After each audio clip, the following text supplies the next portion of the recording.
Buenas estudiantes, ¿cómo están? Soy Carlos Araya, voy a apoyarlos en el curso de Auditoría Informática 1. Vamos a desarrollar el capítulo 5 del libro de Auditoría de Sistemas Computacionales de Carlos Muñoz Razón. Vamos a hacer una pequeña introducción del capítulo, considerar algunos objetivos que ya de por sí se definen en el mismo y a posterior vamos a desarrollar cada uno de los temas. El capítulo 5 habla del control interno informático. En términos generales, cuando hablamos de control, lo que estamos buscando es proteger aspectos, situaciones, cosas tangibles o intangibles. Este capítulo, como su nombre lo indica, habla del control interno informático. Entonces el alcance va a ser sobre aspectos de hardware, de software, de telecomunicaciones, de redes, en sí todo lo que tenga que ver con la computadora.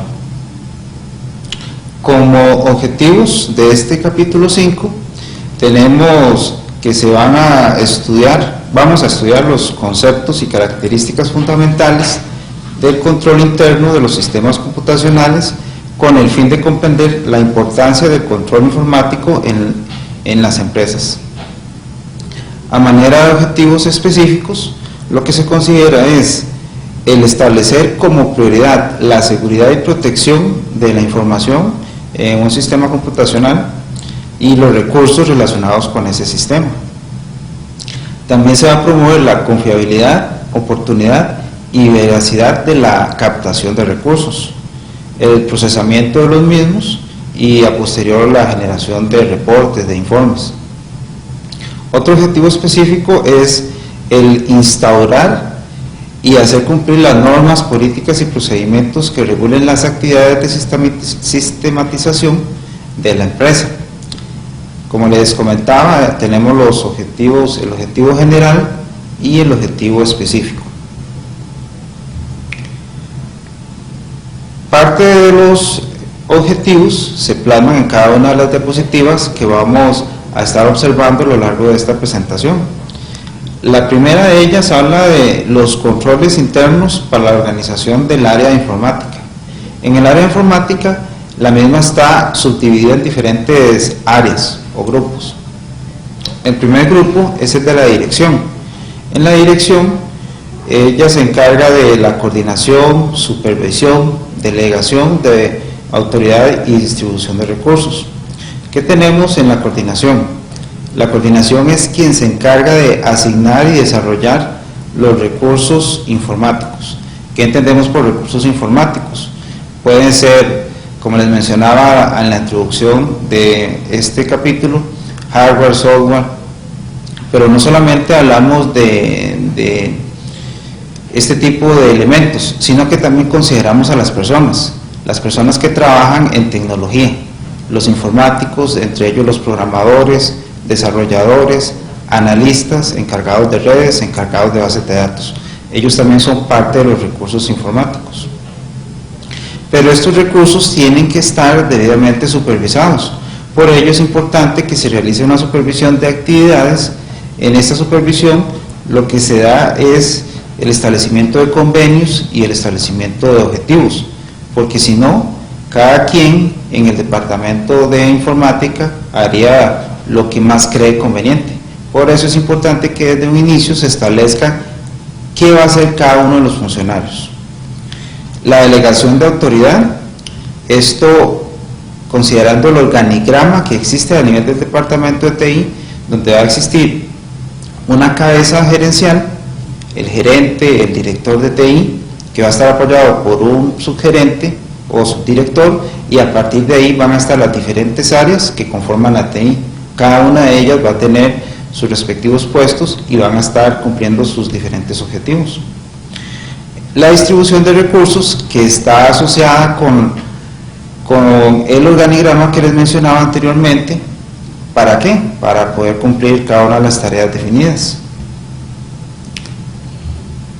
En la división del trabajo, dentro de los aspectos que consideramos están la dirección general del área, el análisis y diseño, la programación, sistemas de redes y la operación. Como ustedes pueden ver, cada uno de estos ítems lo que me viene a desarrollar es la posible estructura de un departamento de TI. Tenemos a la Dirección General. La Dirección General lo que va a desarrollar es de forma adecuada los objetivos del área de TI o área de sistemas de información. En el caso de nosotros es sinónimo. Él se encarga de planificar en un muy alto nivel cada uno de los puntos que el departamento de TI va a desarrollar. ¿Cómo lo va a hacer? Nombrando personas, si es que la empresa se encarga de hacer desarrollo de sistemas, nombrando a personas en un área de análisis y diseño. Estas personas de análisis y diseño, ellos se encargan básicamente de generar un código fuente para generar o para obtener como producto final un aplicativo que es el que cada uno en la empresa va a utilizar. Y estas personas, los que se encargan del análisis y diseño, que conocemos normalmente como analistas desarrolladores, también van a encargarse de establecer mejoras a ese aplicativo que se va a utilizar en la empresa o a lo externo de la empresa también, en caso de que la empresa se dedique a la venta de software. Están las personas de programación que trabajan muy de la mano con los analistas. Los analistas establecen parte de la programación a nivel de diseño y los programadores ya se meten más directamente en el código fuente, como ahí lo observamos. La programación se encarga de codificar programas para usuarios. ¿Quiénes son usuarios? Usted, yo, todos somos usuarios, dependiendo de qué necesitamos para nuestras labores, dependiendo del tipo de software que vamos a utilizar. Están también el personal del sistema de redes, que en términos muy generales ellos se encargan de la administración y control de redes. ¿Y para qué utilizamos las redes? Para comunicarnos, para comunicar una computadora con otra computadora, para utilizar el correo electrónico, que podamos enviar y recibir correos, en general para muchas aplicaciones. Y está la parte de operación, que simplemente coordina los diferentes recursos que cada una de las personas en el departamento de informática va a utilizar. Lo podremos definir como un área administrativa dentro del departamento de TI, de cosas tan sencillas como necesito papel, necesito lapiceros, necesito borradores, hasta aspectos más importantes como por ejemplo cómo establecer la selección de un servidor, cómo desarrollar un aplicativo. Ese tipo de cosas desde el punto de vista administrativo es el que enfocamos en el área o departamento de operaciones. Tenemos la asignación de responsabilidades y autoridad. Como parte de los controles que tenemos en la asignación de responsabilidades y autoridad, aquí nos estamos enfocando a que no podemos tener personal que se encargue, por ejemplo, de reparar celulares. A veces en las empresas sucede que nosotros creemos que el departamento de TI es capaz de desarrollar todo y a veces les pedimos favores que no están directamente relacionados con sus funciones. Alguien de TI que se encarga de desarrollar código fuente no tiene por qué estar haciendo favores reparando un celular. O un programador, alguien que se encarga, como les comentaba, de desarrollar programas, no tiene por qué estar realizando labores de mantenimiento. Tiene que existir una persona que realice labores de mantenimiento, un programador, una persona de redes, y cada uno de ellos va a realizar las funciones que están establecidas según los convenios y objetivos definidos. En general lo que queremos establecer es limitar la acción, limitar el campo de acción del personal, que cada uno haga lo que le corresponde y con esa definición de control estamos empleando la TI de la mejor manera. En cuanto al establecimiento de estándares y métodos, estos se subdividen en varios ítems. Dentro de ellos están la uniformidad de actividades, de procedimientos, también para el diseño e instalación de hardware, de software, la administración de las bases de datos, el mantenimiento y modificación de sistemas. Cada uno de estos puntos que vemos, cuando los englobamos dentro del concepto de establecimiento de estándares y métodos, lo que estamos definiendo es la necesidad de que la gente haga lo que le corresponde, pero que lo haga con base en políticas, en procedimientos, en reglamentos.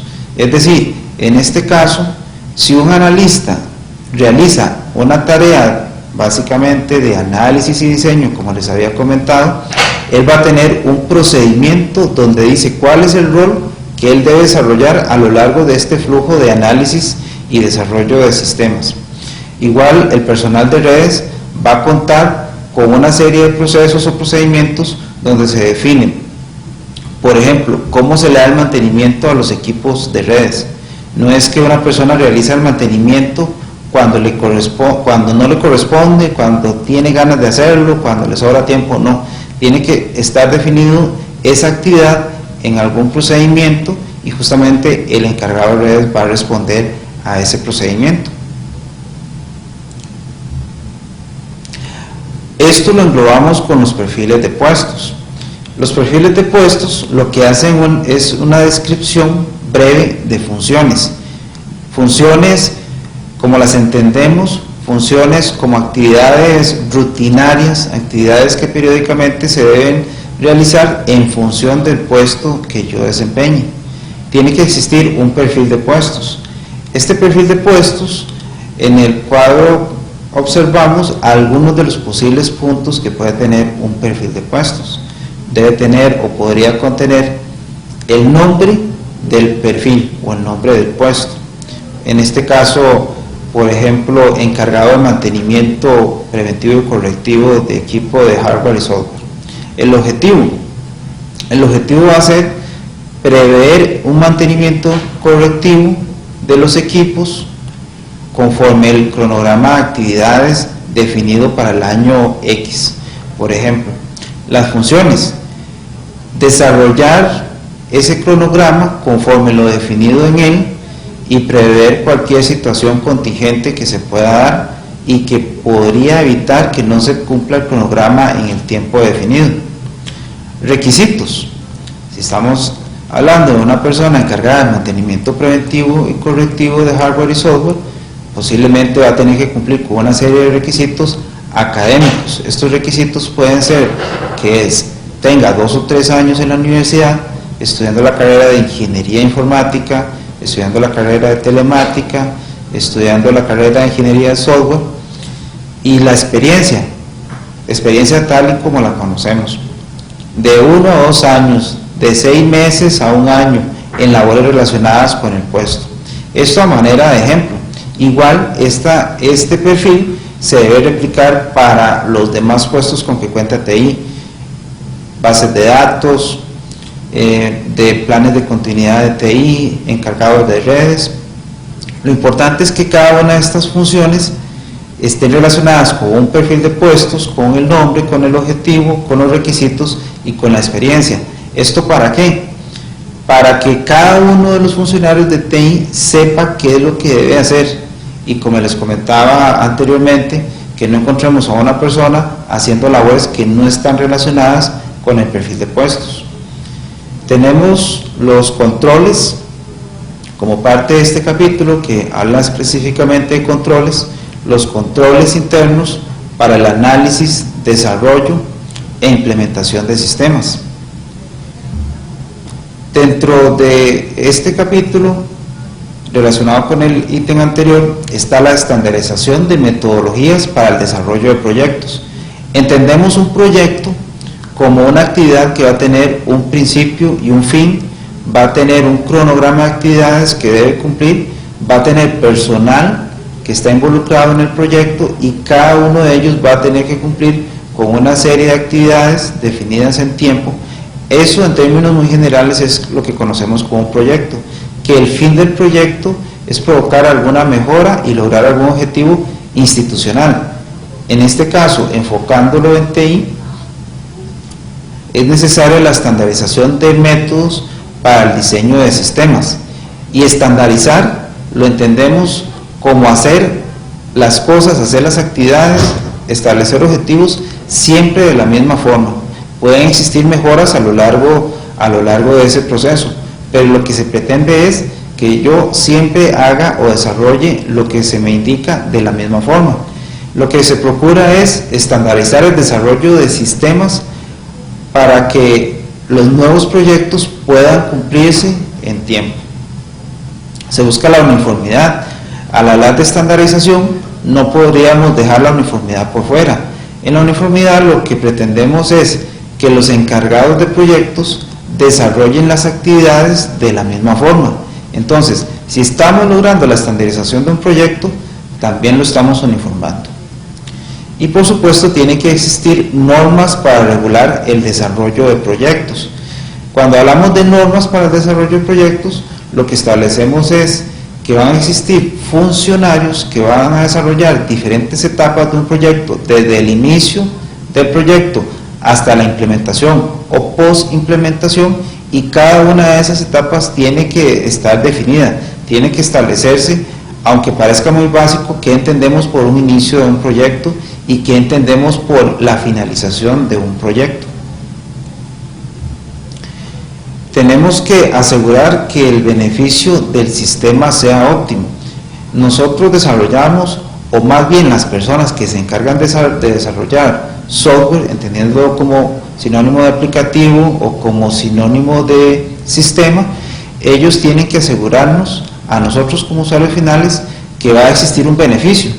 Nadie quiere un software que al fin de cuentas le procure más trabajo manual y que no procure la automatización de ciertas actividades. Para ese caso mejor sigo haciendo las cosas de forma manual. Entonces lo que se pretende es asegurar que el beneficio del sistema sea óptimo. ¿Para qué? Para lograr beneficios tangibles y beneficios intangibles. Este punto lo vamos a desarrollar más adelante, pero es importante seguir con una metodología, relacionándolo con los conceptos de estandarización y de uniformidad. En el caso de los beneficios tangibles e intangibles, al momento de desarrollar un sistema, a veces es complicado establecer este tipo de beneficios, desarrollarlos o implementarlos a través de métricas, pero un buen sistema va a traer beneficios. Voy a hacer las actividades más rápido, voy a requerir de menos papel, las actividades se pueden desarrollar a cualquier hora, en la noche, en la madrugada, no necesariamente tiene que estar una persona físicamente cerca del software o de hardware para desarrollar alguna actividad. Tiene que definirse, tienen que estar muy claramente definidos estos tipos de beneficios. Para lograr o aterrizar la parte de los beneficios, hay que elaborar estudios de factibilidad del sistema. Cuando uno habla de factibilidad del sistema, hay que considerar diferentes aspectos. Dentro de los aspectos que hay que considerar está la viabilidad y factibilidad operativa. Esto es que el proyecto, si estamos hablando del proyecto como desarrollar un sistema, que el proyecto sea posible, que sea posible el desarrollo del mismo. En el caso, a manera de ejemplo, no podríamos establecer en este momento que un proyecto sea llegar a otra galaxia cuando de pronto no hemos llegado ni a Marte. Sé que es un ejemplo que no es puramente de sistemas, pero si hubiera personas que están desarrollando un software para poder llegar a otra galaxia, pues primero tenemos que empezar por lo más cercano. Entonces sería desarrollar un software para llegar al planeta Marte, para enviar al primer humano a Marte. Entonces, esto de la posible operación es considerar un poco sobre si hay situaciones que realmente son factibles desarrollar o no. Esa es la pregunta. Tenemos la viabilidad y factibilidad económica. Cuando hablamos de viabilidad y factibilidad económica, es lo que en términos muy generales creemos que trata la factibilidad del sistema. Factibilidad del sistema son todos estos ítems que estamos observando: el operativo, el económico, el técnico y el administrativo. Pero cuando hablamos de factibilidad económica, básicamente es la relación costo-beneficio. Voy a obtener un beneficio tangible, un beneficio intangible, pero para implementar el sistema también tiene que generarse un beneficio económico. Yo no voy a desarrollar un sistema que al fin de cuentas tenga más costos, que yo deba incurrir en muchos gastos, y para lograr un producto que sí, puede que sea muy bueno, pero si el costo de lograrlo es tan alto, posiblemente no valga la pena desarrollarlo en las condiciones en las cuales se está pactando el mismo. En cuanto a la viabilidad y factibilidad técnica, lo que se considera es el punto técnico, como su nombre lo dice, para mejorar la operación. Esto, el técnico, Aquí es muy importante la participación del personal de TI, porque ellos van a definir desde el punto de vista técnico, desde el punto de vista informático, por qué es importante considerar el desarrollo de un proyecto que implica a su vez el desarrollo de un sistema. Y en cuanto a la viabilidad y factibilidad administrativa, básicamente esto considera lo que es la administración de todo el proyecto. Van a existir personas encargadas de suplir los diferentes recursos que necesitan cada uno de los participantes del proyecto. Después tenemos garantizar la eficiencia y eficacia en el análisis y diseño del sistema. En este caso, al garantizar la eficiencia y la eficacia en el análisis y diseño del sistema, lo que estamos considerando es la adopción y seguimiento de una metodología institucional. Es importante contar con una metodología. Esto, en algunos casos, las ideas parecen estarse reiterando, pero aquí lo que debemos enfocar es que son complementos unas de otras. Por eso es que venimos insistiendo en la necesidad de uniformar, de estandarizar, y aquí volvemos a tocar nuevamente el tema de contar con una metodología. Es importante establecer la planeación, la programación y el presupuesto de actividades considerando recursos, tiempos y costos. Todo proyecto debe estar debidamente planificado. Tiene que existir una programación de actividades y por supuesto tiene que existir un presupuesto. ¿De dónde viene el dinero? ¿Cuáles son los ingresos con los que yo cuento y con cuáles gastos voy a incurrir a lo largo del proyecto? Y hacer una liquidación periódica del proyecto para determinar que efectivamente el proyecto es factible de desarrollar. Tiene que existir una participación activa de los usuarios finales. Los usuarios finales son los usuarios quienes van a utilizar el sistema una vez que éste ya esté en producción, una vez que éste ya se esté utilizando. Los usuarios finales son quienes van a definir qué necesidades tienen y esas necesidades las van a contemplar los analistas y los desarrolladores de sistemas, quienes van a trabajar en función de lo que los usuarios finales definan.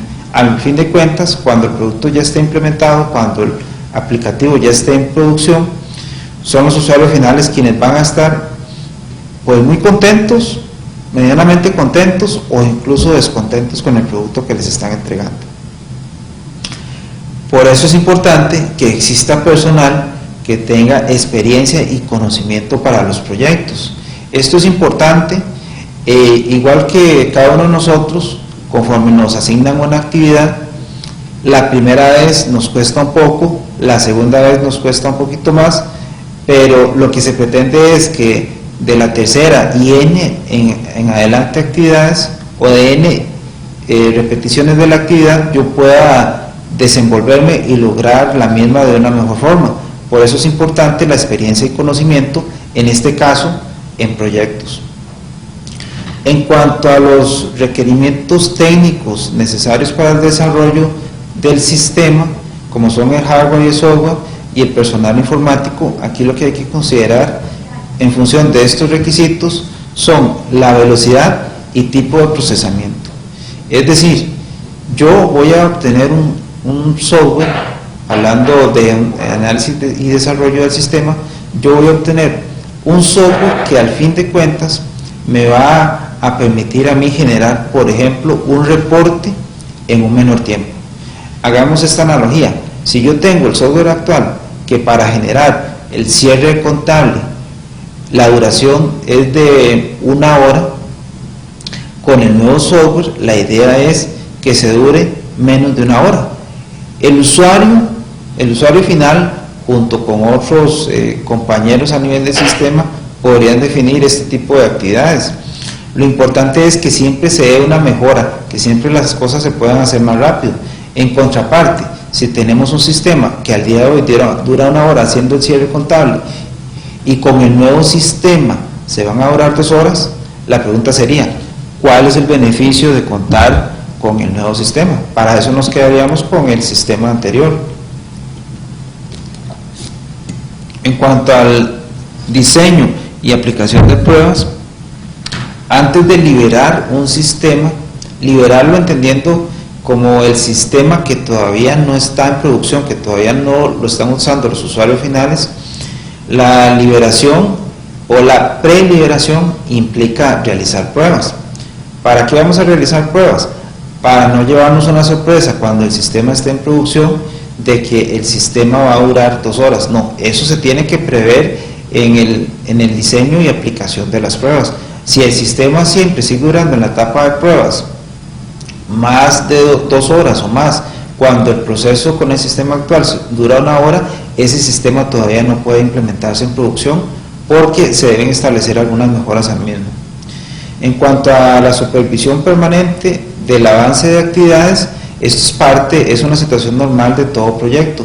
El proyecto tiene que estar debidamente supervisado, si no las actividades no salen en tiempo, si no cada uno de los colaboradores del proyecto haría lo que le corresponda, y en fin, todo esto se traduce en una posible proyección del fracaso del proyecto. Es necesario vigilar la efectividad y eficiencia en la implementación y mantenimiento del sistema. Una vez liberado el sistema, el software, una vez que este está liberado, que se mantiene en producción, se deben desarrollar mantenimientos. ¿Qué son los mantenimientos? Los mantenimientos, en términos generales, son las mejoras que se le establezcan al software. Son mejoras que por algún motivo no se definieron en la parte de análisis y diseño, pero que posterior, cuando el sistema ya está en producción, se establecen este tipo de mantenimientos. ¿Por qué surgió un mantenimiento? Posiblemente porque la empresa se mete en una nueva actividad que no estaba contemplada cuando se diseñó el software. ¿Por qué surgió el nuevo mantenimiento? Porque la empresa está sujeta a alguna regulación y a posterior esa regulación ya debe cumplirse. Es necesario desarrollar un mantenimiento al sistema o desarrollar de todo un nuevo sistema. Es necesario lograr un uso eficiente del sistema por medio de su documentación. Para estos vamos a contar con diferentes manuales.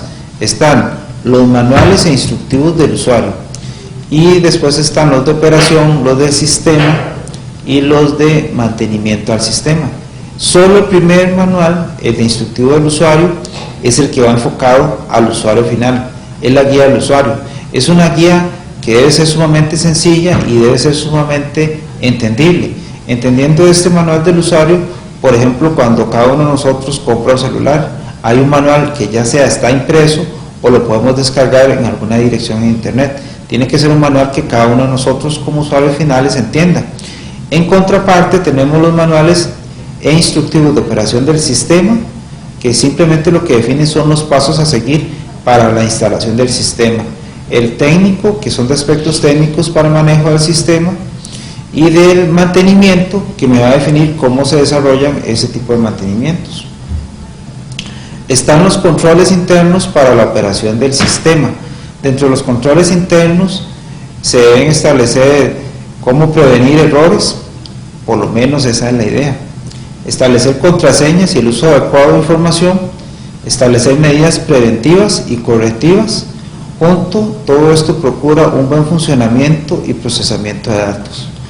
¿Qué se pretende? Que la información debe ser procesada, emitida y custodiada. La información debe ser procesada, emitida y custodiada, y esto se logra a través de los controles que les acabo de mencionar.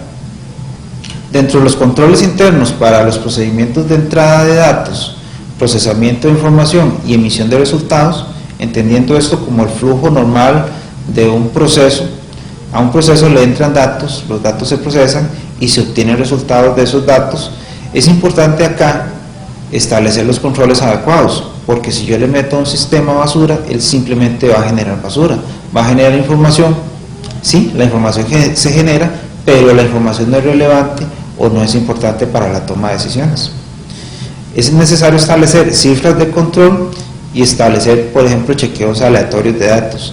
¿Qué es un chequeo aleatorio de datos? Simplemente yo defino cuáles datos me interesa controlar a nivel del sistema y periódicamente estoy verificando que los datos que están a nivel del sistema correspondan con la realidad.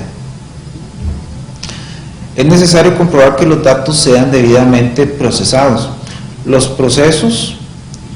Estos procesos no deben sufrir ninguna alteración por lo menos si se da que sea accidental y encontrar el remedio de esa alteración. Es necesario verificar la confiabilidad, veracidad y exactitud del procesamiento de datos. Esto a través de reportes, de los respectivos reportes e informes que se deben generar. En cuanto a los controles internos para la seguridad del área de sistemas, hay que establecer controles para prevenir y evitar las amenazas, riesgos y establecer contingencias. ¿Qué vamos a entender con contingencias? Son situaciones que no se prevén, son situaciones que pueden ser causadas por actividades artificiales o por actividades naturales, terremotos, inundaciones, incluso el mismo ser humano al establecer construcciones. Este tipo de situaciones pueden afectar los controles que yo defino para el área de sistemas de información.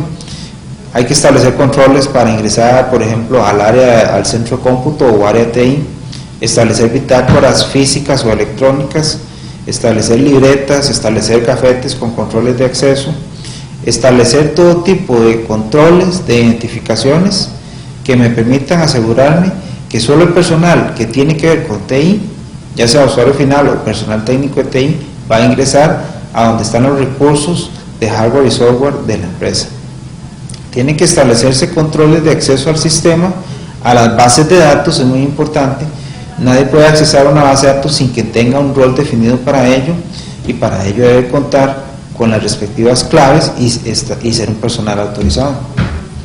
Tienen que existir controles para prevenir y evitar las amenazas, riesgos y contingencias en las áreas de sistematización o las áreas de TI. Para ello se deben establecer contraseñas, revisión de accesos e información. Se debe establecer que la información sea la permitida para el usuario. Solo el usuario o cada uno de nosotros como usuario va a poder ver la información que necesita para tomar decisiones, la información que necesita para las funciones que a cada uno de nosotros se nos encomienda. Tienen que existir, como les mencionaba anteriormente, tienen que existir instructivos y manuales que nos permitan, en función del rol que cada uno de nosotros desempeña, guiarnos en ese tipo de actividades. Es necesario identificar riesgos y amenazas, y estos riesgos y amenazas ya se ha desarrollado a lo largo de los diferentes cursos de auditoría que ustedes han llevado. Es importante prever qué medidas voy a establecer en función de los riesgos que afectan a la institución y específicamente que afectan a TI. Muchos de estos aspectos se pueden curar con planes de contingencia, con simulacros y bitácoras. No es una medicina, pero son elementos que se pueden establecer a nivel práctico en la empresa. Es necesario los controles para la seguridad física del área de sistemas. Dentro de estos controles tenemos aspectos a nivel de configuración, de tipo de procesadores, esto para el hardware, mobiliario y equipo. En términos generales hablamos de hardware. Y también es necesario establecer las responsabilidades, la salvaguarda de ese equipo, que cada equipo esté asignado a una persona y que esa persona se encargue de vigilar y proteger ese equipo. Tiene que existir registros de mantenimiento, lo que hablamos, las famosas bitácoras de esos mantenimientos, para prever un adecuado manejo de la seguridad física. Otros elementos a considerar son la limitación y el control de acceso al área física, que no todo personal puede ingresar al área de sistemas y verificar cómo se encuentran dichos sistemas, y también en el caso de hardware, y también aplica para software, garantizar la reposición inmediata de hardware o software, sobre todo aquellos que son considerados críticos en la institución. Dentro de los controles para la seguridad lógica, anteriormente estábamos enfocando la seguridad física. En la seguridad lógica debe delimitarse el acceso al área de sistemas, limitar el acceso a programas y código fuente. Nadie puede accesar el código fuente a menos que sea el desarrollador del código fuente. Yo como usuario final no necesito o no debo o no debería poder accesar ese código fuente. Tienen que establecerse operaciones aritméticas y de verificación de controles de datos y por supuesto contraseñas para prever a qué tipo de información, a qué datos, a qué sistemas voy a ingresar o podría yo ingresar. Después tenemos los controles para la seguridad de las bases de datos. Dentro de los controles siempre hablamos de los famosos respaldos o backup. Estos deben ser periódicos y deben ser desarrollados de una forma programada. Tienen que establecerse planes donde se elaboren estos procesos de backup y se implementen y se le dé seguimiento a estos planes. También se debe limitar el acceso a los usuarios no autorizados o, por ejemplo, que se puedan autorizar, pero acceso solo de consulta cuando yo no soy el encargado de la base de datos. En el caso que sea encargado, posiblemente sí voy a tener accesos de alteración, de modificación, de actualización. Y por supuesto tiene que realizarse un monitoreo periódico de las bases de datos. Dentro de los controles para la seguridad en la operación de los sistemas, tenemos evitar alteraciones, modificaciones o duplicidad, proteger la información del uso indebido y también establecer medidas de almacenamiento de los diferentes programas, de los lenguajes de programación que al fin de cuentas redundan en el código fuente por medio del cual se desarrolla el aplicativo. También es necesario establecer medidas preventivas que justamente eviten que el hardware o software vaya a fallar en determinado momento. Y controles para la seguridad del personal de informática, controles para el manejo del personal e incluso considerar aspectos a nivel de la salud que ya se salen un poco del ámbito informático, pero por ejemplo en el caso de un funcionario que esté sumamente estresado desarrollando un aplicativo, sea este crítico o no, no es como el mejor ejemplo que podríamos tener en la vida real. Y por supuesto la capacitación en nuevas tecnologías que le permita al personal técnico ser cada vez más competente en el campo de acción. Aquí de referencia, ustedes ya conocen la bibliografía, estamos hablando del capítulo número 5 de Auditoría en Sistemas Computacionales de Carlos Muñoz Razón.